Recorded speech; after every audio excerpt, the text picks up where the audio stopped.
Good morning and welcome to the USGBC Town Hall for the South Atlantic region, focused today on the great state of Georgia. So happy that you could be here with us today. For those of you who I have not met, and I'm hoping that I have met lots of the folks on the line with us today, my name is Rhiannon Jacobson, and I serve as the Vice President of Market Transformation and Development focused on our southern regions at USGBC. I'm coming to you live from my home in Washington, D.C., where I'm quarantining with my husband, my son, and my very large Maine Coon cat, Genghis. Pro tip, the cat is the colleague that I keep after we quarantine as an office mate. Like so many of you, my home has become a restaurant, a gymnasium, a school, an office, a church, and just about every other form of building that we used to use. My built environment has become very small. I seem to be focused on my home, the grocery store, and of course the data center that's allowing us to all stay connected. What I want to make sure that I say today before we get going is how grateful we are that you're here with us today. I've been with USGBC now for over 14 years, and what I can tell you is a lot has changed during that period, and we've had lots of challenges. This is certainly a large one. Our work continues, our mission continues, USGBC continues. So thank you for your support. I'm excited that today I hope that you are able to accomplish our goals of making sure that you obtain education, celebration, and inspiration. Right now, in a time where people are literally and figuratively worried about bringing home the bacon, we know that your time is precious. So thank you once again. We couldn't be more appreciative. I've talked to you a little bit about myself, and I do want to make sure that I mention later on in the presentation at large, there is the opportunity to do a Q&A. During that, another leader from our South team, Ryan Snow, our Director of Market Transformation and Development, will be joining you. If you haven't submitted a question for our CEO, Mahesh, already, please do so. This is the most exciting part of today. You are really able to ask your questions. You're able to, kind of get those answers you might be interested in. A lot has changed even in the past 2 months. So please participate in that and kind of increase that conversation. This period of time, it requires us to be interactive, to engage in a different type of manner. So absolutely submit a question now if you haven't done so. And if you've already done so, thank you for having done that. All right. So when I talk about Ryan and I, that's great. And when I talk about the fact that I lead our southern regions, it's also great to me. In the piece that I always want to drive home, I refer to us as the Big South. Why do I refer to this as the Big South? I'm going to show you the number of states included in our southern regions in a second. But another reason is because I have an amazing team, and that it comprises kind of all of the work that we're doing. So what you're looking at right now are 9 incredible leaders. You've likely heard from many, if not all, at some point. You've likely met these folks at events. They're handling our education, our sponsorship, our celebration, our leadership awards, our communications. Just about everything we do here in the Big South happens because of this team. We're going to talk about our extended bench by way of volunteer leadership as well. But for right now, Kirsten, Jenny, Lee, Mark, Jessica, Beth, Sarah, Suzanne, and Nandita, thank you. Ryan and I could not be more grateful. We have an incredible team. We're really excited to be working together always, and especially now when we're looking at how we handle this new paradigm and kind of how we're moving forward. All right, so why do I call it the Big South? Partly because I'm competitive and I like to be able to put a big word in front of things that I lead. However, take a look, folks. So this is our South Central and our South Atlantic region. This week, we're focused on the South Atlantic, which are the states in salmon. And in August, we'll be focused on the South Central and blue. But as you can see, this is a huge part of the U.S. We're proud of the number of states we represent. We're proud of the team that makes it happen. As you can imagine, we certainly have challenges in our region as well, but we see incredible leadership happening. We have lots of first subs, whether or not it's a Lead Zero project coming out of Arkansas, or the second Lead Zero project coming out of Virginia in the U.S. So there's lots of exciting pieces here, and with your help and our larger community, we're able to make some incredible pieces happen. So when I look at the work that we do in the Big South, and I kind of tell our story. What I wanted to give you was a bit of a report card on 2019. Kind of how did we do? We can say that we're the Big South. We can say we're appreciative of our team, that we're proud of our work till we're blue in the face. However, that only matters if we're making a difference.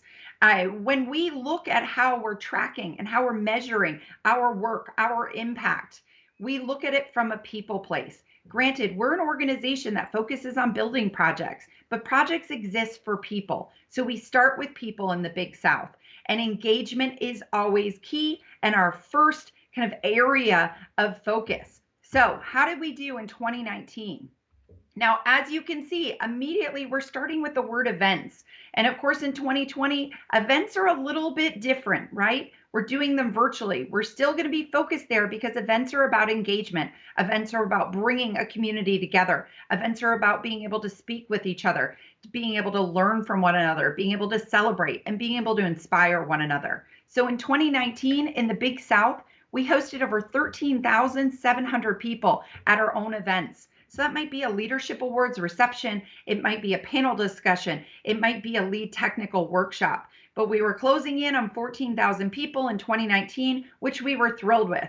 We took that a step further to really look at how many people we were reaching at, say, other organizations' events and presentations. And that number, we topped over 12,500, which meant that in 2019, the Big South reached over 26,000 people in person. And I think this is critical because, again, we talk about that way to engage a community. A healthy community is one that's able to connect with one another. Now, when I give you those numbers, they're only important if they're growing, right? If those were a decline from the year before, we would have something to be concerned about. But what we were excited about is that we saw huge growth in 2019. We saw 140% growth in attendance, which means that we are getting beyond the choir. We're talking to new people. We're bringing new voices into our conversation, and we're really creating that next wave of involvement and leadership. Additionally, virtually, we were really in solid, I would say, strong shape in 2019, which is fantastic because we've needed that moving into 2020.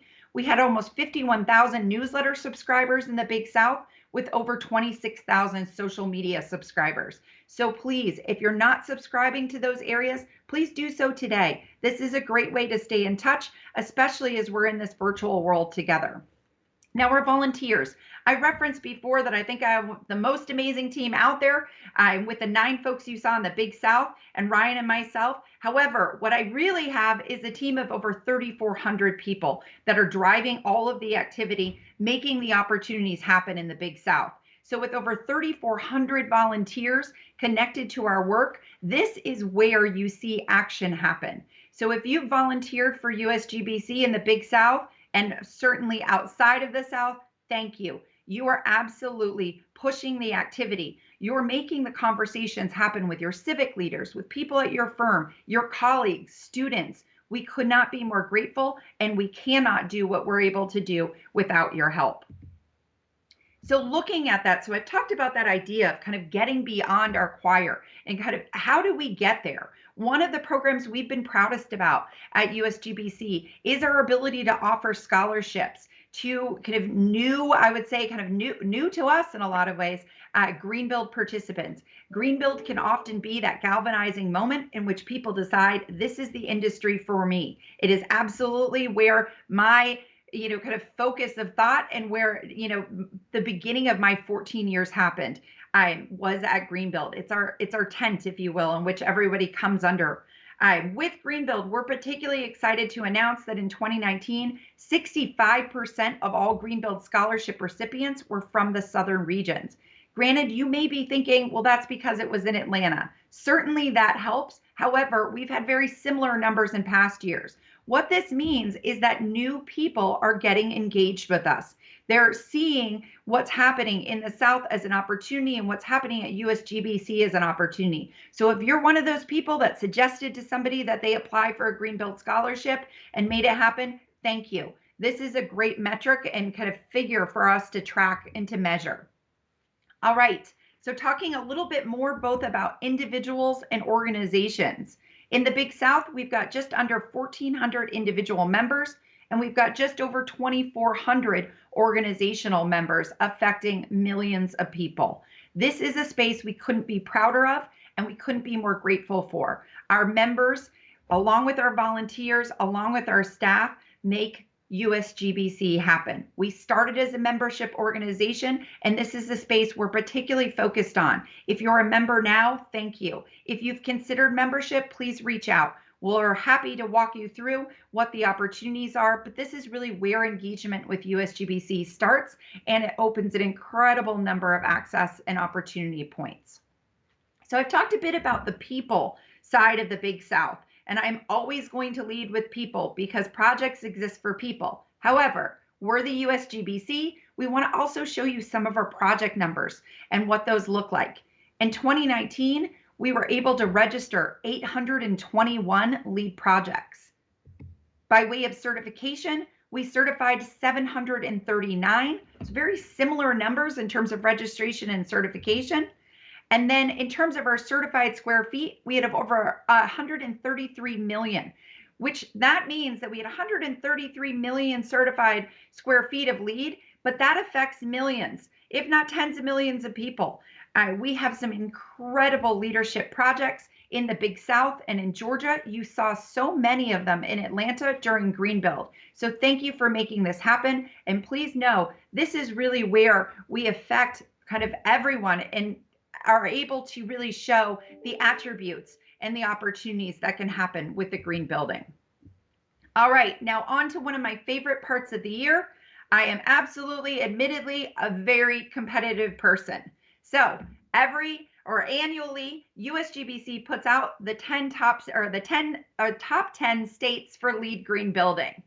When we see this, we get a little bit nervous, and certainly if you're me, you want to make sure you're going to be able to brag about this. This year is no exception. We have 3 entries from the Big South on this list: Maryland, Virginia, and my home city of Washington, D.C. Now, I'm going to be very honest with you. That's not enough. I think we can do more. I want to see even more of the Big South on this list. Georgia, you have been there before. Let's make it happen in terms of it happening again. So please see this as a bit of a challenge and an opportunity. And certainly, I would love to be able to pull up this slide and see a lot more of those boxes outlined in red. All right, so on to something, kind of another space that we see as a big opportunity, and also an area that we're seeing incredible success with in the Big South. So globally, we have over 100 projects in our Lead for Cities and Communities program. Through a partnership with the Bank of America Charitable Foundation, we've been able to stake, we're now heading into approximately 40 cities and communities to pursue and obtain Lead for Cities and Communities certification. What we were particularly proud of in 2019 is that 30% of our applicants came from the southern regions. So again, we're seeing at an individual level, at an organizational level, and then at a city and county level, this interest and this desire to be able to certify to and utilize the LEED rating system for improvement and change. So again, if you live in an area that is interested in LEED for Cities and Communities, let us know. We can help you get there. It is worth noting, in Georgia, you've got some incredible stories. Mahesh is going to talk about that later, but you've got your city certified, you've got your airport. There are all of these pieces moving. So please continue to think about this program, and we'll continue to think of ways in which we can innovatively finance and kind of help your work like we've done with this partnership. All right, on to our Georgia volunteers. So you saw before, I showed you 3,400 volunteers, but here in Georgia, a lot of this work breaks down to our Market Leadership Advisory Board. So this is a photo of that, what we call an M-Lab here in Georgia. As you can imagine, they had an exceptionally busy 2019 serving as the host committee for Greenbuild. This is a space in which you really kind of leadership happens at a Georgia level from a volunteer basis. You'll see the list is not a huge list, and they do an incredible amount of work, and they're constantly working with other volunteers and leaders within the state. This is a great time to call out. Also, we have an incredible staff team in Georgia. So to Beth and Suzanne, thank you. I could not be more grateful, more excited about what you're doing. We have Just a huge burst of leadership and activity happening in Georgia. And Beth and Suzanne, you're at the front of it. So overall, you saw our MLab. We have an additional 30 plus volunteers that serve in other volunteer capacities in the community. Again, making things happen from Atlanta to Augusta to Savannah. And then when we look at sponsors, it is absolutely essential to really say thank you and say thank you in a genuine way. To the companies listed on this slide, we're grateful for your annual partnership. You are funding so much of the good work that happens in Georgia and making opportunities continue to happen, whether it comes from equity work, to leadership awards, to education panels, really ensuring that as a team, we can continue to educate, to celebrate, and to inspire together. And then looking at our education events and programs. So I mentioned before, we definitely had a focus in terms of our in-person events in 2019. We are continuing that focus at a virtual level in 2020. We know, again, that an engaged community is a healthy community. We want to make sure that we're able to provide that education, that celebration, and that inspiration, again, in this virtual space. So a couple of things coming up in Georgia, and it is also worth noting we have a number of events throughout the Big South, but so Georgia specific, you're going to see that we've got a Resilience and Design AIA panel on May 21st. We've got a Kinda Tiny Home tour on June 4th. And so for folks wondering what is that, we've always seen a tremendous success with green building tours. So we're trying to make sure that we bring those to you in a virtual format. We've got a number of other events that you can participate in. Please check those out. And again, feel free to subscribe to the newsletters to make sure that you're getting that information as much as possible. So by way of additional education, so when we host a town hall like we are doing this week, we're doing individual states with an event like this. But what we're also providing is a week's worth of technical workshops to, again, ensure that some of the pieces that you're going to learn about today, you're able to take a bit further at that education level. We've got a series of them. Some have passed already. Some are still happening today and tomorrow. I absolutely encourage that you participate if you're interested in the one this afternoon or tomorrow. There's still time to participate for this. But so in conjunction with this week's presentations, we hosted a next evolution of LEED version 4.1 on May 12th. Yesterday, we hosted a LEED for existing buildings workshop. And then today, we'll host the LEED Zero Energy and LEED Zero Carbon workshop. And then tomorrow, you'll see the ARC Performance Pro Level 1. Again, there's still time to participate. These have been going great so far. And it's that way to bring that additional layer of education, and especially during this time in which we're able to put a little bit more focus into some of these kind of direct areas. So speaking of sponsors, I want to do a huge call out and thank you to Energy Cost Solutions Group. Jason, you might be on this morning. Thank you for making this possible. They have sponsored our entire South Atlantic Town Hall. And again, we couldn't be more grateful. It's through funding like this that we're able to really bring forward this kind of presentation and opportunity to everybody. So again, thank you, Energy Cost Solutions Group. Now, on to our presenter for today's town hall. I mentioned before that we're going to have an ARC Performance Pro workshop on Friday, but to give you a bit of a teaser in terms of what's coming in that workshop and where we are with ARC, I'm proud to introduce my friend, my colleague, and our Chief Operating Officer of ARC Squirrel. So Dave, I'm going to send it over to you. Thanks, Rhiannon, and good morning to all of you in Georgia. It's great to be here with you, albeit virtually. What I want to do this morning is share a little bit about what ARC's been up to, and hopefully it fits into some of the work that you're doing every day. ARC is a technology platform which helps to measure the performance of your project, where LEED has traditionally measured the intent and the design of your project, and then the construction measured up to that design. ARC takes over when your building becomes operational. We want to know what happens once the people move in. And we're grateful for the more than 250 projects in Georgia that are using ARC and representing more than 100,000 occupants. So thank you for that if you're already using ARC. We globally are working in 90 countries with nearly 10,000 projects, over 6.5 million occupants, and 3.5 billion square feet of space. Those projects are working with us to track energy, water, waste, transportation, and human experience, and we're converting that to carbon emissions tracking as well. By tracking the performance of your project, you can make adjustments to energy and water use, and that helps you save money in your operational costs. To show you an example, here is the USGBC's annual energy consumption, and we're tracking this performance through ARC now and near real time, and that allows our facilities team to react quickly to any changes in use patterns. You see here our baseline year is 2011. That's nearly 1 million kilowatt hours of use. By 2019, we were able to get that down to 423,000 through monitoring and changes and improvements. So nearly 600,000 kilowatt hours of use was reduced, and that represents nearly $80,000 in cost savings. And that's an annual number, not a one-time savings. So we've set up ARC to meet you where you are. It's important for us to provide an entry point for every project to get started. And now we have a suite of offerings that can do that. At the end of last year, we released ARC for All. And what that means is every project everywhere can use ARC at no cost.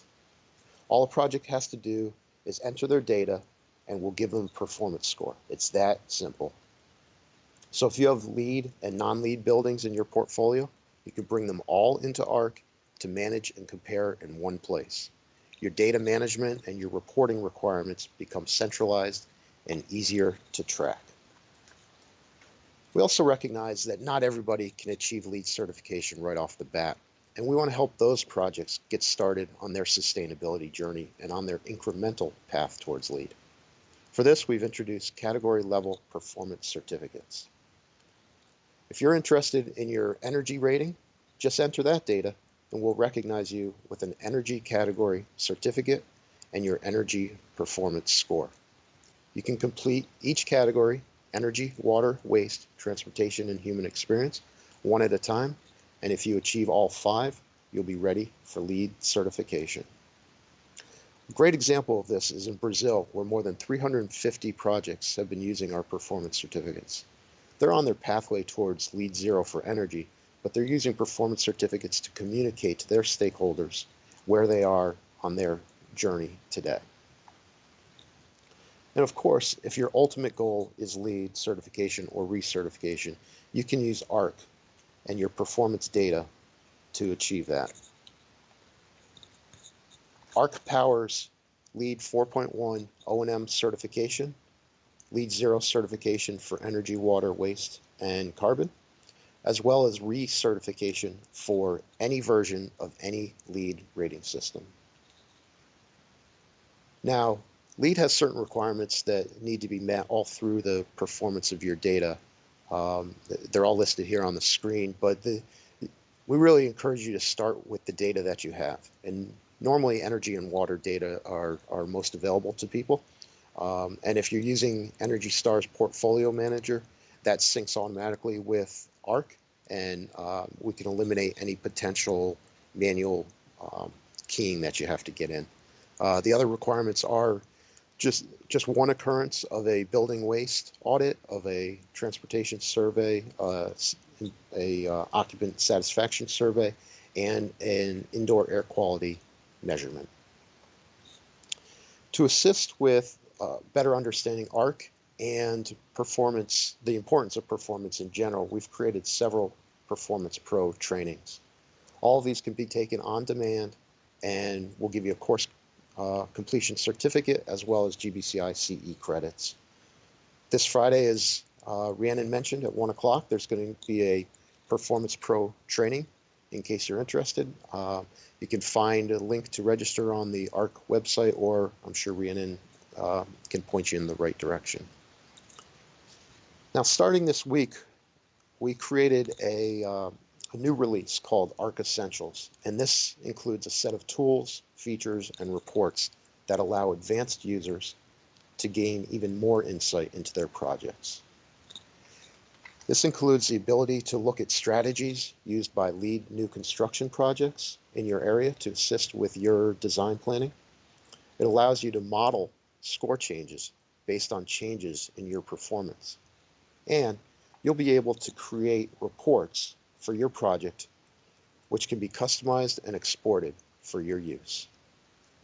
We believe that performance is the future of green building, and we established the ARC Performance Platform to help people design, build, and operate buildings and spaces that benefit both people and the environment.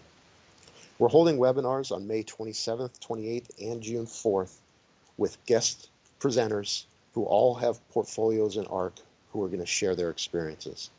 I'd invite you to join us at one of those to learn more about ARC, but please get started with ARC today. With that, thank you very much for your time, and I'd like to introduce the President and CEO of USGBC and GBCI, Mahesh Ramanujam. Thank you, Dave. Thank you, Renan. Good morning, everybody.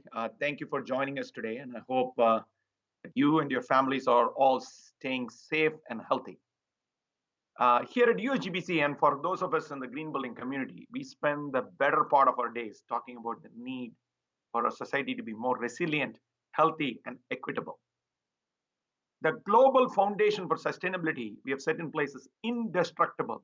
And even in the midst of an unprecedented public health crisis, I have no doubt that what all of us have built over the last generation of USGBC will endure. Our work and our mission have not stopped. In fact, they are more important now than ever before. We have the opportunity to gather under the common banner of humanity and champion a better quality of life for millions of people around the world. I find comfort in knowing that we will emerge a stronger community in the months and weeks ahead. And I'm so grateful to be a part of this community and that you have all taken the time to join us today to discuss how we can move forward together. First and foremost, on behalf of everyone at USGBC, I would also like to take this time to thank our healthcare workers, emergency responders, grocery store employees, and all other essential workers who are working day in and day out to protect their communities. For more than 25 years, we have worked together to build USGBC, GBCI, and LEAD into the extraordinary entities there. And now, as we enter the second generation of USGBC, and as COVID-19 continues to change our life, we have the opportunity to help each other by sharing our best practices and resilient behaviors with vulnerable communities all around the world. We can rely on each other and on these foundations to help us recalibrate and recover from this crisis. But to be able to effectively initiate the recovery, we must refine lead strategies to clearly communicate the economic, health, and environmental benefits of a project to its occupants and the community which belongs. At USGBC, we believe the greatest investment we can make is in each other. That's why we are an inclusive and diverse family of green builders across the globe. We are real estate leaders, developers, contractors, architects, engineers, educators, innovators, product manufacturers, companies, all working together to build healthy, efficient, and equitable communities for all. Especially in times like these, I'm so honored to be a part of this community, leaders. So thank you for everything you have done. Your work has fueled us over our first generation, and I'm proud of what we have been able to accomplish together, and excited and optimistic for what we will build next. And thank you to our USGBC members who are on the front lines and helping others to get through the impact of COVID-19 outbreak. We have been sharing their stories on our website. I encourage you to check them out. And most importantly, if you have one, please share your story with us. Now, here in Georgia, there are 187 of you. This includes Interface, EcoWorks Studio, Epstein Group, Holder Construction, Georgia World Congress, our 2019 Greenbuild host, and Integral. I hope you know that membership is absolutely vital to our work. Members fund and support everything that we do, everything that I'll be talking about today. Because of membership dues, we are able to invest in LEAD, in ARC, provide scholarships to students to attend Greenbuild, and so much more. Without you, none of this work would be possible. You are investing in the future of green building with us. And together, we are building a sustainable future for all. And the baseline of that future, as you know, is LEED. I wanted to give you all a quick update on how far we have come over our first generation and where we are headed with LEED in the future. 20 plus years ago, we created LEED. We created a universally agreed upon holistic system for reducing environmental impact and providing a quality indoor environment, always with the goal of reducing carbon emissions, addressing climate related risks, and importantly, improving the occupant health and well-being. And today, green building has grown into a $1 trillion industry, and LEED has become the most widely used green building program in the world, and it is a full-scale global movement. 102,000 registered and certified LEED commercial projects, still growing. 2 million plus registered and certified residential units, projects in 178 countries and territories, and 205,000 plus LEED APs developing, contributing, and implementing the LEED rating system across the world. Think about those numbers. Each of you has contributed to that legacy. You have helped improve your community through each project, each building, each credential. And you have helped ensure that LEED is not just a de facto leadership standard, but also a living standard. Because of the work you are doing, people know that if they are in a LEED certified building, they are using less energy, less water, avoiding waste, saving on maintenance costs, improving indoor air quality, offering comfort to their occupants, and creating less environmental burden on the community. Most importantly, they know they are in a building that enhances health and wellness. Here in Georgia, you're contributing towards these incredible numbers I just mentioned. You have hit 2,647 registered and certified LEED projects, totaling 369 million total square feet of space. And there are 5,613 LEED professionals directing this work across the state. I'd like to take this moment to share some of the great work taking part here in Georgia. Like the LEED version 4 Gold Certified Lodge at Camp Southern Ground. Located 35 miles south of downtown Atlanta, Camp Southern Ground is an inclusive summer camp started by musician Zach Brown that serves children ages 7 to 17 from all social economic backgrounds, races, and religions.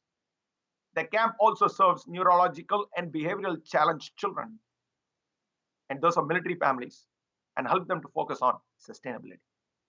One of the primary experiences for the campers is learning where the food comes from. They learn how to grow their own food at the on-site organic 12-acre farm and participate in the entire process from planting to composting. They also learn about zero waste at an early age, learning to utilize a sophisticated grinder extractor system that recaptures everything from chicken bones to banana peels. According to Elisa Goodman of Camp Southern Ground, quote, the kids learn the benefits of growing what they eat, seeing firsthand what it's like to pick up their own dinner, help make their dinner, eat their dinner, and then compost it back into the soil to grow more. It's an amazing thing to see a child come into the garden having never eaten a fresh green bean, insisting they will never try one. But then once they have pulled that green bean out of the ground themselves, they eat it and love it. I love that story. Then there is Interface's LEED version 4 Platinum headquarters, known to their employees as Basecamp. The world's leading modular flooring company for commercial and residential applications. In 2018, Interface chose to repurpose their 1950s era office building as their global headquarters. True to their ethos, the headquarters incorporates design features that benefit both employees and the environment. Developed and designed in partnership with JLL and Perkinsonville, the 40,000 square foot headquarters also functions as a living showroom for that expensive line of flooring collectors. And building on their leadership and sustainability, this design looks to nature for inspiration. A continuous graphic of a forest on the exterior glass complements Interface's Factory as a Forest program, which aims to redesign Interface facilities to match the performance of local ecosystems. And as part of their efforts to achieve LEED Platinum certification, the building was able to achieve energy savings further than what code requires, houses a 15,000 gallon water collection system, and achieved a waste diversion of 93% during construction. From its design to its function, the building provides a holistically healthy, positive, and productive workplace for employees and customers alike. That is phenomenal leadership. And let's not forget that none of the progress you are making would be possible without education and our credentialed stakeholders. Credentials provide a means of becoming not just a participant in this field, but a leader. If you don't have your credential yet, I encourage you to take an exam soon. In light of the current situation, we have also made both the Lead GA and Lead AP with specialty exams available for online delivery starting this week. So it should be easy for you to get your credential.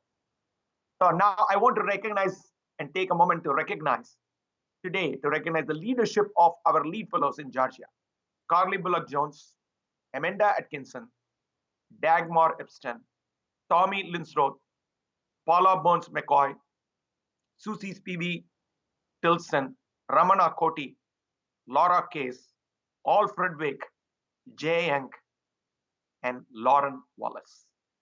The lead fellow is the most prestigious distinction awarded by GBCI and recognizes outstanding lead APs who have demonstrated exceptional impact with lead. If the first generation of lead was about connecting the dots between awareness and adoption, about educating people on the impact of this work, then the second generation must be about accelerating adoption. And doing so through new metrics, new credits, new incentives, new goals, and new ways of implementing lead at a time when the world needs it the most. In our latest version, Lead version 4.1, we have not only raised our energy reference standard, but also added a carbon metric to the rating systems for new and existing. This way, we can directly measure the impact buildings are having on the planet, as dictated by efficiency, on-site storage and generation, and the grid of which it is part. We have also made improvements to the renewable energy credit. So buildings are incentivized to invest in the kind of clean energy technology that lowers emissions even further. And in Lead version 4.1, we are asking project teams to understand the embodied carbon in their material selection. This way, they can use whole building life cycle assessments and tools like environmental product disclosures to weigh options for building design and material selections with lower carbon impact. The material credits in Lead version 4.1 has been significantly simplified, and it is evident from that more than 7,100 credits have been substituted by 2,295 projects around the world. Those are predominantly Lead version 4 projects. This means more projects are including sustainable and healthy materials to positively impact the health and wellness of their occupants. Additionally, the construction and demolition waste management rewards teams for reducing the amount of construction they're doing and the amount of demolition materials that they are doing. According to the Ellen MacArthur Foundation, 10 to 15% of materials are wasted during the construction process. So this is a real opportunity to reduce embodied carbon by recycling and sorting these material streams. Adding carbon as a metric to everything we do sets the foundation upon which all new and existing buildings and eventually communities and cities can assess their current carbon footprint and begin mitigation. Now, projects in Georgia are already implementing Lead version 4, including the Lead Platinum certified an advanced project led by the USGBC Georgia Emerging Professionals. The IN is a sustainably designed Georgia State Park facility located in the Chattahoochee National Forest, just a few hours north of Atlanta, that strives to make experiencing nature easy and help protect it through education and recreation. From the earliest architect sketches of the project to today, everything about the IN's design was done to ensure they are good stewards of the Earth's resources. The IN was constructed on stilts to lessen its footprint on the mountaintop. It uses recycled barrels to collect rainwater for irrigation, photovoltaic solar panels, and solar thermal water systems lowered their electricity usage and reduced their carbon footprint, and odor-free composting toilets helped them save more than 200,000 gallons of drinking water every year. One of the most popular stops is the nightly tour of their warm beds, where vermiculture is one of the IN's most valuable teaching tools. Instead of sending their organic waste to the landfill, their staff recycles it back to the soil using red wiggler worms, who can eat half their body weight a day in organic material. The bed composts everything from kitchen scraps to office paper, producing hundreds of pounds of valuable organic fertilizer. And while people don't necessarily come to the inn for an education in nature and conservation, they strive to make sure they leave with one. As Dave mentioned earlier, we have fully integrated ARC into LEED version 4.1, making LEED the first green building performance standard in the world. Through this integration, we are helping project teams to ensure that design, construction, and operational strategies are driving the expected performance outcomes for the project. We also want all LEED projects to continue to demonstrate leadership long after they are constructed and occupied. Through our new recertification guidance, any LEED project, old or new, can recertify using 12 months of performance data. Over 490 projects have already recertified using this new guidance, and we expect this number to grow rapidly in the future. If we are going to move the needle to tackle climate change, we only have one choice: to set our sights at zero. We believe net zero is a powerful target that will move this entire industry forward to a regenerative future.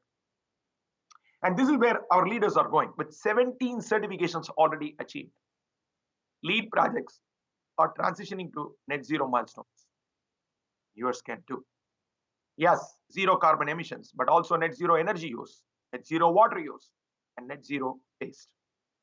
You may be surprised to know that the first LEED zero energy project did not come from the US or Europe or Asia, but rather from Brazil.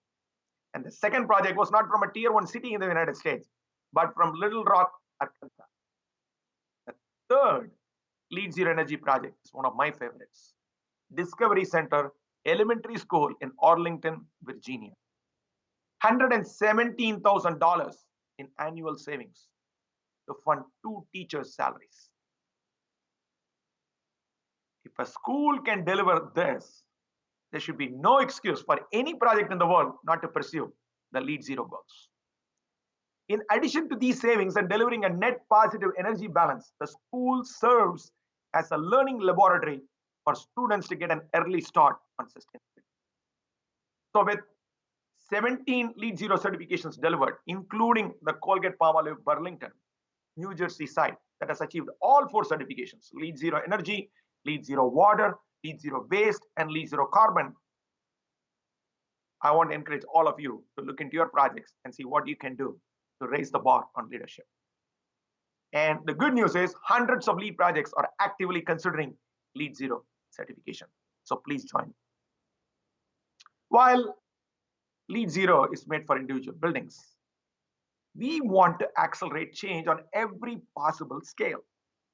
And that means not only addressing isolated projects, but the cities and communities that they belong to. We need to see the forest through the trees. That is why we created LEED for Cities and Communities. It is a change on an even greater scale. These programs are helping cities develop responsible, sustainable, and specific plans for green energy, water, waste, transportation, and many other factors that contribute to the human experience. They encompass sustainability and much more: quality of life, health, prosperity, equity, education, resilience, infrastructure, and energy. They are designed to support continuous progress toward developing better communities and cities, because better communities equal better lives. At Greenbuild in November last year, we announced that the city of Atlanta marked the 100th certified LEED city or community. A core tenet contributing to Atlanta certification was its resilience strategy, which builds on both the challenges and opportunities the city faces. By making resilience a key part of its sustainability strategy, the city is focused on efforts that support residents and address some of the region's most pressing issues. Initiatives the city is focusing on to include the Atlanta Resilience Equity and Design Collective Partnership with Georgia Tech to help residents use data and technology to solve community issues that contribute to or detract from the livability of their neighborhood. Additionally, the city's clean energy plan is intended to move Atlanta to 100% clean energy by prioritizing equity and affordable clean energy options.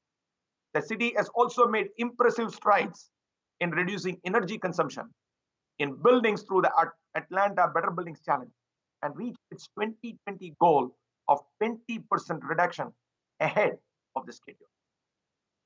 And during Green Bowl, the city also recognized Hartsfield Jackson Atlanta International Airport, the busiest airport in the US, for becoming the first airport in the world to be awarded pre-certification under the Lead for Communities program. Now, when you see this next slide, I want to take a minute to share some key takeaways from this slide. The list of certified cities and communities, there are over 100 of them there. And the font size is a little bit small. But my first key takeaway is that if you are in a city that is not on this list, please encourage them to take action. The second thing I want you to leave with is this: how LEAD can be layered to support people, businesses, neighborhoods, and cities. If you take a look at that list, you will notice the Washington, D.C. is on the list, but so is the Golden Triangle Business Improvement District, a neighborhood within the city. Recently, Golden Triangle achieved LEED Platinum certification and became the first LEED certified business improvement district in the world. Golden Triangle has made significant efforts to ensure a clean, safe, and vibrant neighborhood for more than 89,000 people. It's a stellar example of how to use every possible inch to improve the quality of life and living standards of every person who visits or calls it home. And USGBC headquarters, LEED Platinum office, is also proudly part of this project and community. Imagine if every building asked their community and city to get certified. And imagine if we can connect all of that data through the ARC platform, and we know exactly the impact our buildings, communities, and cities are making. Imagine that world.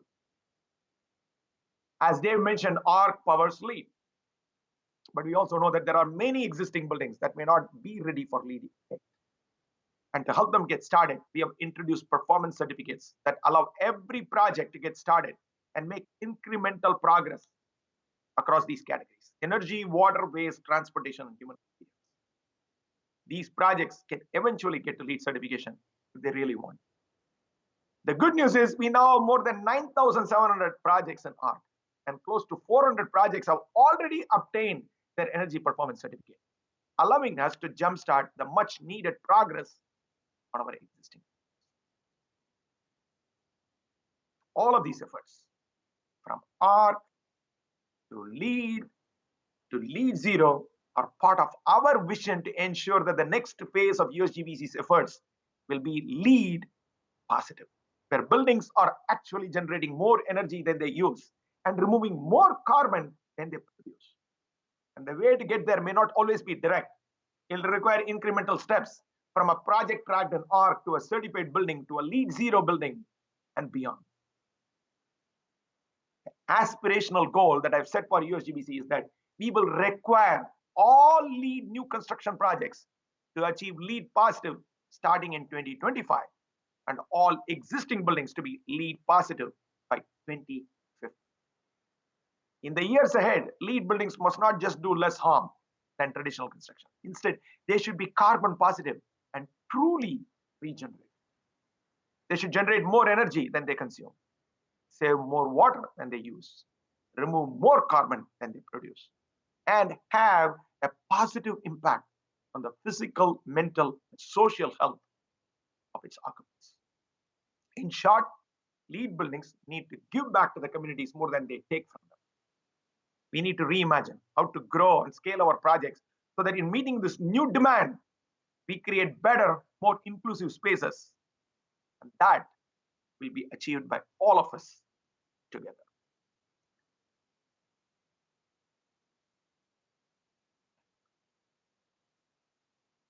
While cities across the globe work to flatten the COVID-19 curve and return to some sense of normalcy, we must face a new reality. The world we return to might look nothing like the one we have left behind. The impact of the global COVID-19 pandemic will be felt for years to come on the economy, on people, and our way of life.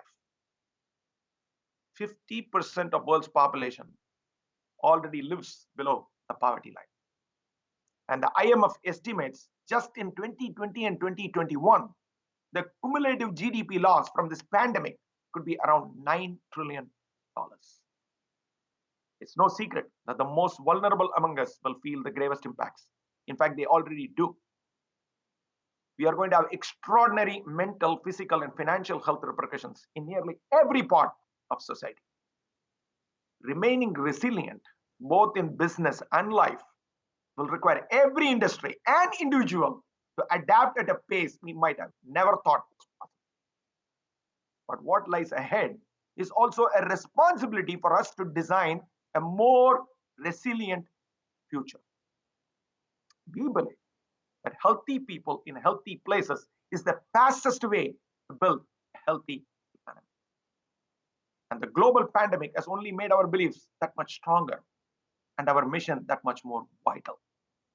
We don't have to choose between public health and a healthy economy. The future will require both to thrive. That is why going forward, we will prioritize our efforts to build people's trust that their spaces are healthy and have a positive impact not only on them, but the economy at large.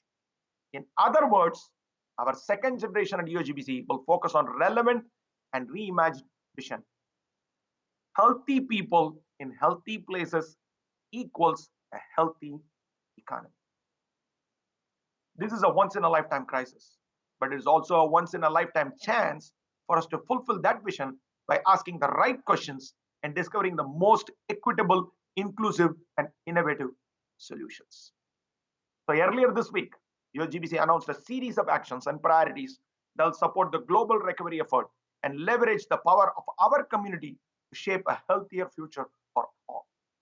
You can read the full list of what this recovery effort entails online, but I want to note a few things for your consideration now. GBCI will amend its lead review process immediately to incorporate the lessons learned over the last 2 months from COVID-19. We'll publish a series of reports offering specific guidance on best practices to help project teams assist their occupants as they re-enter their space. We will launch a call for proposals soon and organize an event in June to hear perspectives from the broader market on how LEAD can better evolve to deliver on the new reality we are all facing. We will make a series of upgrades to LEAD version 4.1 that will be made available to project teams in August of this year. And on an emergency basis, we will release LEAD pilot credits to support social distancing, non-toxic surface cleaning, air quality, and infection monitoring, and any other ideas that are emerging to build trust in people that their spaces can be healthy, safe, and most importantly, drive the economic prosperity for the developers and the business. We will conduct research reports to help our community understand broader trends in the market and opportunities to advance our new vision. This will also include a LEAD ROI study, and ROI here being both return on investment and return on impact. And finally, at Greenbull 19, we announced our intent to launch the USGBC Equity Program. We will accelerate the implementation of this program to help our stakeholders address the social, health, and economic disparities within their communities. This pandemic has brought health to the forefront of people's minds. The uneven ways in which the virus is impacting the most vulnerable reminds us of deep underlying social inequity. To respond to this, on May 28th and May 29th, we are holding a USGBC Equity Summit to help us collectively answer key questions that will shape the USGBC Equity Initiative and the second generation of USGBC. The two-day event will consist of listening to community members' presentations on how to deliver on USGBC's promise of better buildings, better lives by demonstrating equity. So far, we have received hundreds of registrations for this event. We encourage you to register for this summit if you have not already done it. But most importantly, I ask you that please contribute. You must join and share your ideas.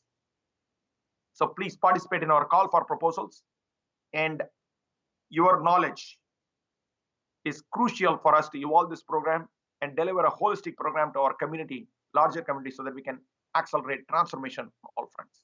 So our team will share the invite for this summit today, as well as they will also send you the link for the call for proposals, and the deadline for that is coming pretty soon. It should be a very easy lift. I understand that's too much of ask during this competing time requirements, but I would ask for your support to come back and share your story, share your perspective, and actually help us shape a better future for the people who deserve it the most. And with that, let's all be reminded once again, healthy people in healthy places equals a healthy economy. And this is our new, timely, relevant, and necessary vision. We hope you will join us in making it reality. Thank you all.